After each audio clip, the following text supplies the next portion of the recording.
The first time I saw him, he was holding a meat cleaver. It was the kind of thing you might see on an old meat hook in a butcher shop, except this one was dripping with blood. He smiled down at it, turned to me and said, "You're late." I must have been 16 or 17 at the time, and I worked in the kitchen of a restaurant owned by my parents. My dad was head chef, and my mom owned the place. They were both pretty hard on me, but they didn't know this guy was going to be the death of me. Well, not actually kill me, but the mere sight of him almost did. I don't remember his name, only that he was our new sous chef and he was there to replace me. See, I wasn't cutting it in the kitchen. I made mistakes. Sometimes those mistakes involved setting things on fire, but mostly it was just my attitude. I was cocky and lazy, and I got away with it for a while too, until my parents hired Jean-Claude Van Damme. That's what I started calling him, because every time I saw him from then on, he was always flipping, and flipping through the kitchen, moving faster than anyone I'd ever seen and never breaking a sweat. And he was always smiling like it was some kind of game to him, a game where the prize was being the only one left standing in the kitchen after the dinner rush. I took it as a personal challenge to try to keep up with him, but I knew if I did, I would burn out long before he did. So I slowed it down. I purposely moved slower just to prove to myself I could outlast him. That's how I ended up with the meat cleaver. I was doing dishes when my mom called me over. "Your turn," she said, handing me the biggest knife in the kitchen. I took it from her and dried it off on my apron. "What's this for?" I asked. "Prep the chicken," she said, gesturing to the stainless steel prep table. "That's where we cut up vegetables and meat for the sauces and soups and stuff." Then she went back to the fryer. It was then I heard the other chefs start to leave. The dinner rush was over. I looked around.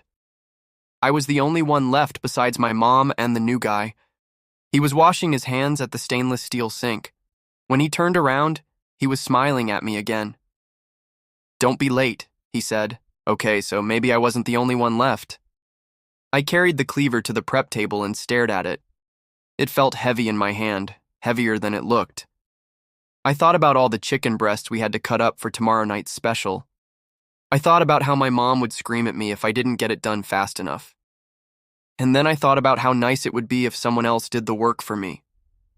I looked over at the guy who was now drying his hands on his apron, in slow motion. He looked over at me and smiled. He started to walk towards me, but then he stopped. He turned around and grabbed a cleaver off the meat hook. It was bigger than the one in my hand. He brought it down on the block, then looked up at me and started to smile again. This time, it was different. It was cruel. "Don't be late," he said again. I wanted to tell him I wasn't late last time, but I couldn't. Not while he was holding that thing. All I could do was nod and hope he didn't notice how much the meat cleaver in my hand was shaking. He walked past me and headed to the door. "Don't forget," he yelled over his shoulder, "we open in an hour." He was gone before I could say a word. I stood there for a second, holding the cleaver like it was some kind of weapon. Then I slowly set it down on the prep table and started to cut up the chicken. I didn't want to think about what he was going to do to whoever was late. I just wanted to focus on the task at hand, literally. I told myself I was safe, that he wouldn't find out I wasn't the one who was late. I told myself I was smart, that I wouldn't be a victim. I told myself I was strong, that I could fight him off if I had to. But that was before I saw what was written on the meat cleaver.